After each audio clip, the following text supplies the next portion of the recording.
Aladdin and the Wonderful Lamp. Aladdin and the Wonderful Lamp. Focus question. What problem did Aladdin face throughout the story? How did he solve each problem?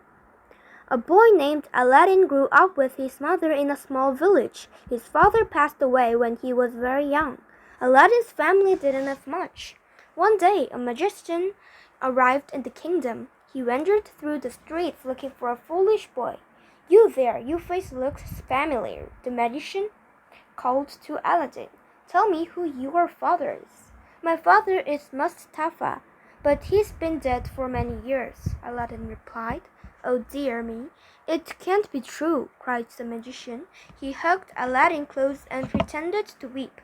"My nephew, you and your mother must need money for food. Are you working?"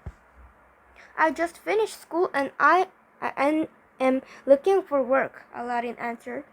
"Meet me tomorrow. I'll buy a shop and make you a shopkeeper," the magician promised. In the morning, the magician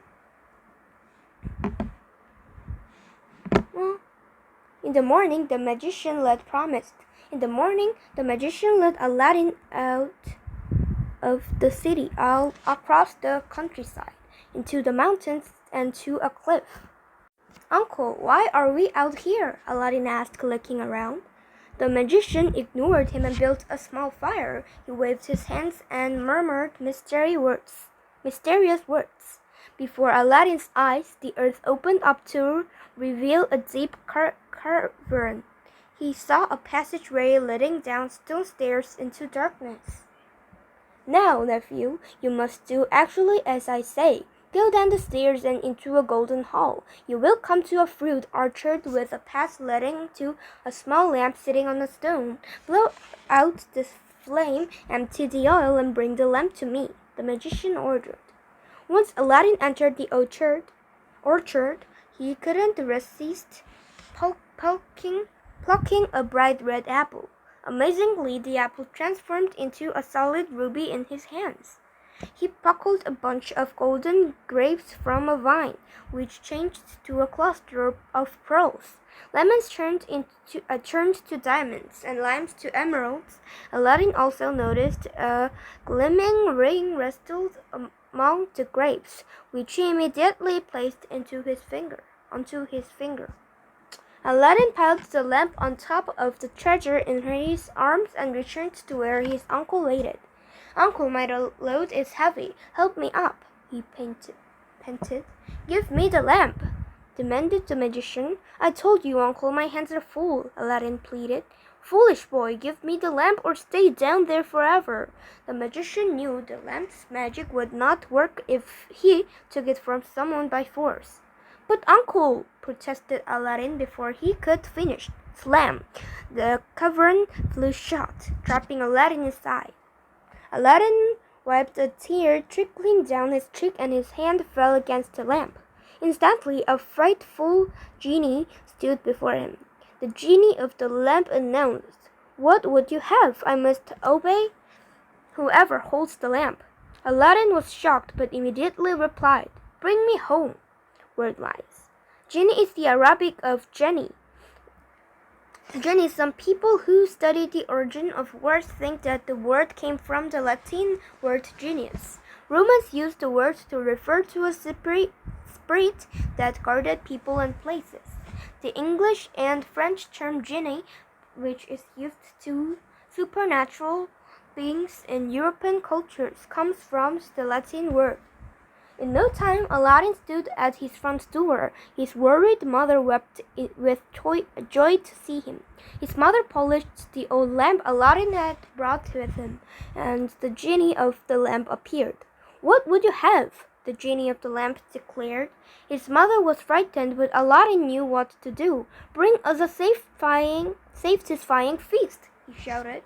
In an instant, the genie of the lamp brought dozens of solid silver trays overflowing with food. When Aladdin and his mother finished, enough food still remained for many days. They would never be hungry again. Aladdin and his mother would have lived like this forever. It all changed when Aladdin saw Princess Budir, the Sultan's daughter, outside the palace one day. She was giving food to hungry children. Her kindness and beauty stirred up Aladdin. "Mother, I must marry the princess." "Please go see the Sultan on my behalf," Aladdin begged. "Have you lost your senses?" cried his mother. "Only my heart," Aladdin replied. Though she grumbled that she would never be allowed to see the Sultan, Aladdin's mother agreed to help her son. She piled a tray with gleaming jewels wrapped in rags. The Sultan's guards would have thrown her out, but the Sultan was curious about the bundle. He ordered Aladdin's mother to unwrap it. Aladdin's mother bowed low, holding up the rag bundle. "Sultan, my son begs for your mother a daughter's hand in marriage." The Sultan burst out laughing. "Just show me what's in your bundle." Aladdin's mother unwrapped the package, and the jewels glittered into the sunlit hall. The Sultan's jaw fell open. I'm very impressed. Perhaps your son is worthy after all. Tell your son that he has 7 days to deliver 40 solid gold trays piled high with gems." Aladdin's mother went home and repeated the Sultan's demands. Instantly, the genie of the lamp produced trays of golden jewels. Aladdin's mother brought the jewels to the palace. "Again, I am impressed," the Sultan murmured. "Now, tell your son to have a splendid palace built by the end of the week." When Aladdin's mother arrived home, she relayed the Sultan's demand.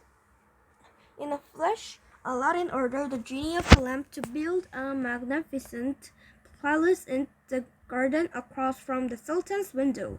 The genie of the lamp even ran a soft red carpet from the door of Aladdin's palace to the door of the Sultan's. Aladdin dressed in the finest silk and rode to the Sultan's door on a beautiful horse. And so it was that Aladdin and the princess were married.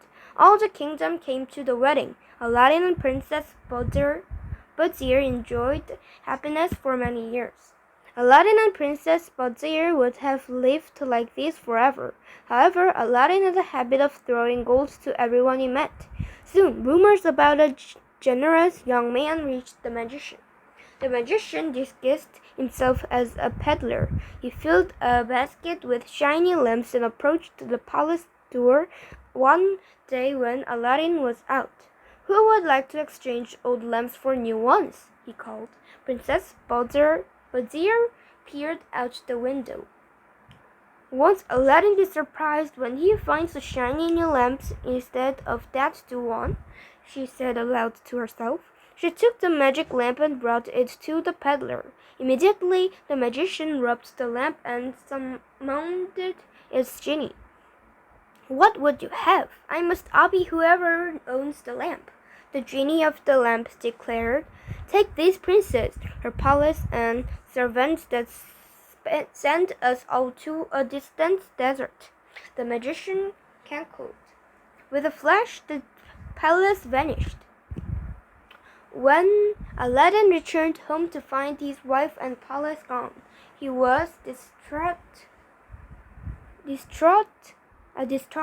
He wept into his hands, accidentally rubbing the ring he had discovered in the carpet.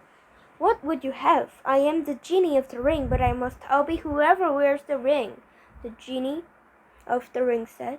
"Please return my palace as it was," Aladdin begged. "Only the genie of the lamp can undo what the genie of the lamp has done," the genie of the ring responded. "Then take me to my palace," Aladdin demanded. Before he could blink, Aladdin stood at the front door of his palace, which now sat in a distant desert. He snuck inside and shed tears of joy with his wife. Princess Buddir told Aladdin about the magician and his trick to steal the lamp. "I have a plan to get our lamp back," whispered Aladdin. He handed the princess a potion that made its victims sleepy. Princess Buddir then invited the magician to dine with her. He secretly added the powder, and soon the magician was nodding in his soup. "Why don't you give me that lamp?" she suggested. The magician numbed by the potion, handed her the magic lamp. The princess summoned the genie of the lamp immediately. Take us and the palace back to the Sultan's kingdom, and leave this horrid magician in the desert where he will never find his way out, she ordered. In the blink of an eye, they all returned home safe and sound. Aladdin's mother was happy that her son and his wife were finally safe. The Sultan was pleased to see his daughter again. After the Sultan passed on the crown to Aladdin and Princess Badir, they ruled the kingdom for many happy years. The origin of the Aladdin story. The tale of Aladdin was originally told by a Syrian storyteller named Hannah Diab in Paris to a French writer named Antonin Galland. Galland included it in a collection of stories with Middle Eastern origins that he published in 1704, The Arabian Nights or 1001 Nights.